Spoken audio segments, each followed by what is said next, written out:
Transitional Forms of Misthological Fear, a study on misthological fear and assurance, showing how to have confidence at the Bema.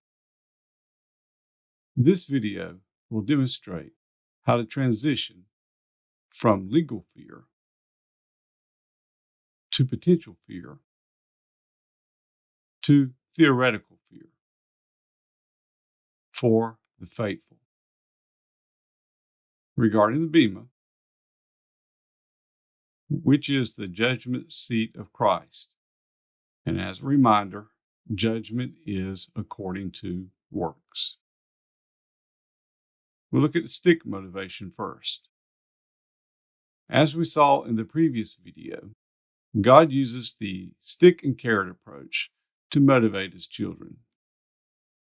As to the stick approach, he is a punisher who uses punitive measures for his disobedient children, saying, "How much severe punishment do you think you will deserve, who has trampled underfoot the Son of God, and has regarded as unclean the blood of the covenant by which he was sanctified, and has insulted the Spirit of grace? For we know him who said, 'Vengeance is mine, I will repay.'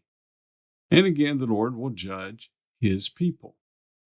It is a terrifying thing to fall into the hands of the living God. This is talking about the judgment of God's people. Since the law always brings punishment, we can use the stick to picture the law. Since the law is not made for the righteous, but for the lawless, we can use a beaver to picture the lawless. The law is good if one uses it lawfully, that is, as applicable to beavers. The stick is for beavers. Now we'll look at the carrot motivation. On the other hand, as we also saw in the previous video, God is a rewarder who uses positive motivations for his obedient children, saying, "And without faith it is impossible to please him. For he who comes to God must believe that he is, and that he is a rewarder of those who seek him." If you are a seeker, and thus a Misthological believer, and again, Misthology pertains to the doctrine of rewards, thus a Misthological believer would be someone who believes in rewards and qualifies for rewards, then you must believe that God is a rewarder. Since the carrot represents the reward in the stick-carrot analogy, we can use a rabbit to picture faithful, believing seekers. Since the context of Hebrews 11 is focused on the reward city, we can use the carrot to picture New Jerusalem and the rewards associated with it. The carrot is for rabbits. Judgment is according to works. At the judgment seat of Christ, rabbits will be sent to New Jerusalem, but beavers will be sent to the outer darkness. Beaver-minded believers are appropriately motivated by legal fear of the Bema. Rabbit-minded believers are appropriately motivated by potential fear of the Bema. Mature rabbit-minded believers are appropriately motivated by theoretical fear of the Bema. Legal fear is logical for a carnal or legal-minded believer.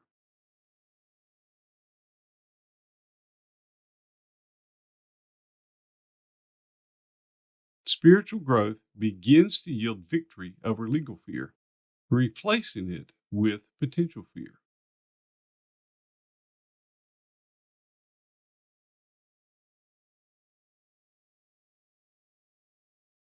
Spiritual stability begins to replace legal fear with potential fear.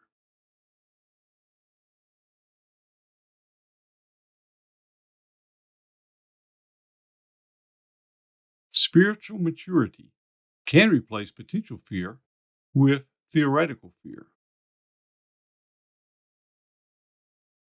By adopting an advanced technique, by adapting a stock trading option, setting a trailing stop loss, TSL, rather than a fixed stop loss. Our objective is to move from legal fear as a beginner to potential fear as an intermediate level, to theoretical fear as an advanced level. MacArthur says that if you are overly introspective, using his Lordship salvation, you'll wonder, did I repent enough? And am I sorry enough for my sin? Do I have enough faith? Actually, I found this doubt to be the practical and logical result of Lordship salvation. Despite my best efforts as Lordship salvationist, I kept wondering, what if I'm only 99% committed? What if I only turned 179 degrees from my sin? Complete, consistent assurance of my salvation was impossible under Lordship salvation. So that summarized my high school years as a Lordship salvationist. MacArthur says, true believers won't believe for a little while and then bail out. You'll reveal you are kept by God if you don't abandon your faith in the midst of a trial. Our part is to endure. You're secure only if you endure. But as a true believer, you will endure because you are secure. All true believers will persevere. So here's my response. I want to ask a question. Do you spot the logical inconsistency of his claim that you can be saved without a doubt in Lordship salvation? In MacArthur's Reformed version of Lordship salvation, if you don't persevere, this will prove that you are not a true believer, that you were never secure to begin with, that you were never saved. And you cannot be sure that you'll persevere. So you cannot be sure that you're saved until the end of your life, if then. In the Armenian version of Lordship salvation, if you don't persevere, you'll lose your salvation. In his book, A Gospel of Doubt, Bob Wilkin responds to MacArthur's claims. Wilkin points out numerous inconsistencies regarding MacArthur's Lordship salvation and proves that MacArthur's Lordship salvation is a gospel of doubt. Wilkin's argument is great in contrasting the soteriological assurance found in free grace theology versus its lack of assurance in Lordship salvation. However, Wilkin's argument poses a potential problem for Misthological assurance. Wilkin rightly states that Lordship salvation destroys the possibility of assurance of salvation. And he notes that assurance is vital to Christian growth. For just as a human parent does not want his children to doubt their secure family relationship, neither does God. Growth occurs within a context of love and security. Insecurity and doubt is not conducive to maturation. Yet Wilkin proceeds immediately to add, if the Apostle Paul was not sure that he would persevere, 1 Corinthians 9:27, then we can't be sure either. So here's my response to that summation. Do you spot the logical problem this poses for Misthological assurance? That is, assurance of doing well at the Bema.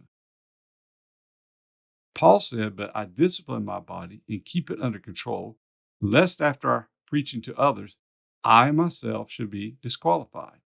That's the verse to which Wilkin referred. The argument could be made that if Paul was not sure that he would persevere and be saved from being disqualified and thus from the outer darkness, then we can't be sure either. And this Misthological doubt is not conducive to maturation. My argument is that this is an immature assessment based on immature Misthology. Paul had Misthological confidence not Misthological doubt. We want to progress onto his mature Misthological perspective. And that will be the goal of this video series. To be sure, Paul says, "And I do all things for the sake of the gospel, in order that I may become a co-partaker of it.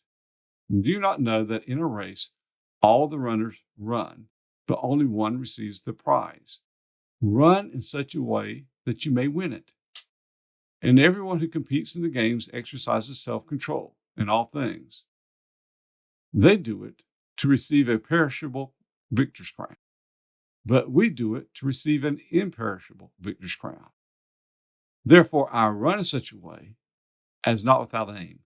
I box in such a way, not as beating the air, but I strictly discipline my body and bring it under control, lest, after I have preached to others, I myself should become disqualified or dokimos for the prize." As I stated in The Outer Darkness, Paul becoming a co-partaker of the gospel is contingent on how he runs the race and sharing the gospel with others. His salvation in heaven, in terms of rulership within heaven, is dependent upon his efforts to evangelize and disciple others so that they could become co-rulers as well. Paul's gospel starts with the gospel of grace, but it is not in there. It goes on in complete harmony with Jesus' gospel of the kingdom, which teaches that we must endure in order to be saved. Paul's exhortation is likewise to endure and consequently co-rule with Christ. Paul teaches a Misthological gospel. He wants to be saved from loss of reward in heaven. The text in 1 Corinthians 9:27 uses the athletic imagery of Paul's day in scenes that would have been easily understood by his readers. The umpire at the sporting event would cry "Adokimos" if the athlete did not compete according to the rules. The contestant was then disqualified from receiving the prize. In this context, the word must be understood as referring to loss of reward in the eschatological future at the Bema. As Eaton states in his commentary, Paul expects to get a share in the rewards of the gospel eventually. To become a partaker of the gospel means to receive its ultimate reward, to gain the prize that Jesus gives. Is Paul afraid that he will be disqualified from participation in the Misthological gospel?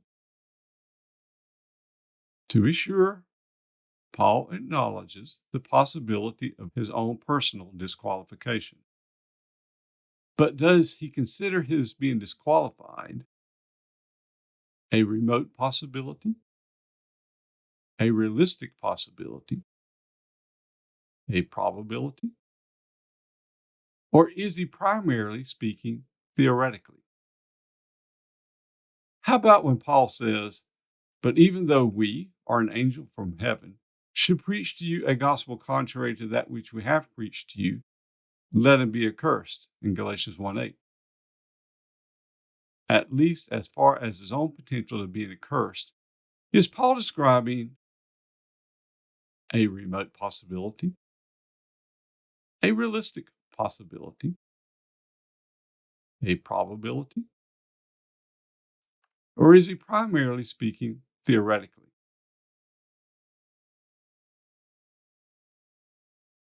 Paul and his apostolic circle are not apprehensive about their own personal outcome at the Bema, since he and his fellow apostolic workers maintain a constant state of personal confidence regarding the Bema. Paul explains this in 2 Corinthians 5:6-11, where he says, "So we," the we is referring to the apostolic circle, "are always confident, knowing that while we are at home in the body, we are absent from the Lord. For we walk by faith, not by sight. We are confident, yes, well pleased rather to be absent from the body and to be present with the Lord. Therefore, we make it our aim, whether present or absent, to be well-pleasing to him. For we must all appear before the judgment seat of Christ, that each one may receive the things done in the body according to what he has done, whether good or bad. Knowing, therefore, the terror of the Lord, we persuade. Rather than being terrified about his own personal outcome at the Bema, Paul is confident that he will have a good result at the Bema. But he acknowledges that terror of the Bema motivates his performance. The contrast between the positive and negative possibilities maximize his motivation. His personal confidence seems to reduce the terror of the Bema to a theoretical possibility apostolically, that is, as far as it pertains to him and his fellow workers. In summary, a comparison of 1 Corinthians 9:23 through 27 and Galatians 1:8 demonstrates that even Paul can be disqualified from mythologically partaking in the prize of the Misthological gospel if he preaches a false gospel. So, does it really matter if you teach a false Misthological gospel? The answer to that question depends largely on the nature of the Misthological gospel. According to Rosker, Stiegel, and Witzwig, Christians should not fear the outer darkness because the outer darkness does not apply to believers. All believers are overcomers in the sense described by Revelation. All believers will be in New Jerusalem. All believers will rule with Christ. There are no punitive consequences at the Bema. In short, they teach God does not use a stick, only a carrot. There are no beavers, only rabbits. Not all rabbits get the same prize. Not all rabbits get the same sized carrot. In contrast, I teach that unfaithful Christians should fear the outer darkness because the outer darkness applies to unfaithful Christians. Only faithful believers are overcomers in the sense described by Revelation. Unfaithful believers will not be in New Jerusalem. Only faithful believers will rule with Christ. There are punitive outcomes at the Bema for unfaithful believers. In short, I teach God uses both a stick and a carrot. There will be both believers and rabbits at the Bema. Not all rabbits get the same size carrot. Not all beavers get the same size stick. Apparently, either they, Rotzer, Stiegel, and Witzwig, or I am teaching a false mythological gospel. James warns, let not many of you become teachers, my brethren, knowing that as such we shall incur a stricter judgment. Paul warns that we can be disqualified from mythological participation in the gospel and mythologically accursed. So what difference does it make? Pascal's wager can help answer that question. If I am mythologically cursed because I am teaching a false mythological gospel, what does that look like from their model? On the other hand, if they are mythologically accursed because they're teaching a false mythological gospel, what does that look like from my model? My Bema model poses degrees of punishment and degrees of reward. The outer darkness will be the home of the beavers. The bigger their stick, the further they are from New Jerusalem. New Jerusalem will be the home of the rabbits. The bigger their carrot, the closer they are to the Lord within New Jerusalem. If I am correct, then I am in good running to get a large carrot. And they are in great danger of getting a big stick and having to live with eternal regret. So if I'm correct, the stakes are very big for them. On the other hand, if they're correct, then they are in good running to get a large carrot. And I will still be in New Jerusalem, rule with Christ, have my tears wiped away, and be happy. So, comparatively speaking, the stakes are very small for me. Choose your model carefully.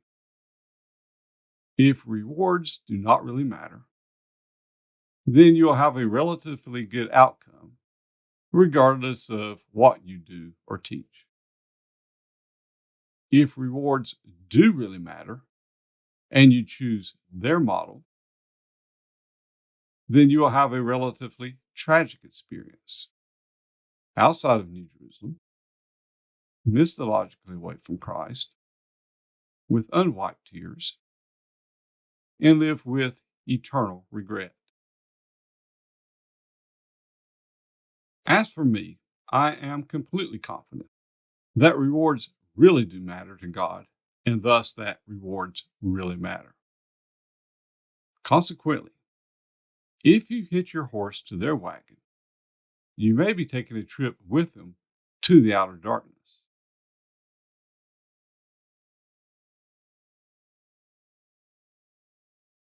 Rotzer, Stiegel, and Witzwig want to alleviate morbid legalistic fears. Good. So do I. But we are taking two entirely different approaches to doing so. They illegalize legal fears to vilify legalistic fears. I legalize legal fears to limit legalistic fears. Legalistic fears are only lawfully applicable to the lawless. So, if you want to have no legal fears of the outer darkness, stop being a beaver and become a rabbit instead. Rotzer, Stiegel, and Witzwig have good intentions.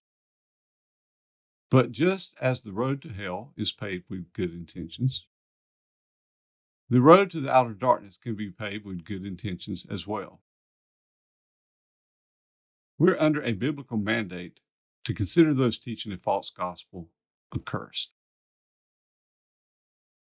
If we do not warn those perverting the soteriological gospel, then their blood will be on our hands. If we do not warn those perverting the Misthological gospel, then their blood will be on our hands. Thus, this warning is for those who pervert the gospel either soteriologically or Mishthologically. Lordship salvation perverts the gospel soteriologically by misconstruing gift themes as rewards. MacArthur does this repeatedly. I warn his readers so that their blood will not be on my hands. Some free grace soteriologists pervert the gospel Mishthologically by misconstruing reward themes as gifts. Rotzer, Stiegel, and Witzwig do this repeatedly. I warn their readers so that their blood will not be on my hands. Additionally, their approach can demotivate both beavers and rabbits. My balanced approach provides maximum motivation for both beavers and rabbits. Beavers are given appropriate warnings. Rabbits are given appropriate contrast. Using the outer darkness as a mythological backdrop is like placing a necklace on a black cloth. The black backdrop leads the faithful to appreciate their reward even more. Thus, a mythological understanding of the outer darkness causes me to appreciate the reward city even more. Even though Paul had confidence that he would do well at the beginning, and at most a mere potential fear of the outer darkness, and more likely only a theoretical fear of the outer darkness, Paul still pointed out the contrast between the mythological fate of the unfaithful and faithful as his dual personal motivation. Paul's confidence is juxtaposed with their terror. Let's look at 4 potential phases of a stock. We have the accumulation phase at the beginning, which can be used to represent when we first become a believer and how we're up and down experiences in carnality or legality. Then we hopefully come to a phase where we have strong spiritual growth through the exchange life or the spirit-filled life teaching. We can gain such victory and have tremendous growth.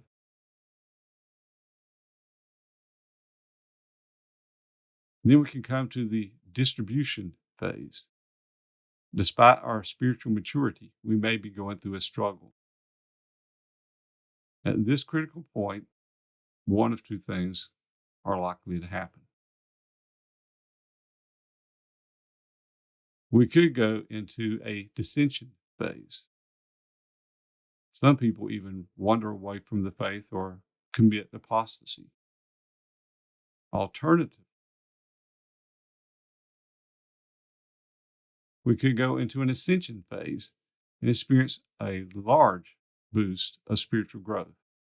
James says to consider all joy, my brethren, when you consider various trials. If you take that approach, you can have tremendous spiritual growth. The critical question is at the end of the distribution. Do you cash out or hold on? Do you anticipate a dissension or an ascension? Some traders would place a fixed stop loss to prevent from losing the gains they have achieved.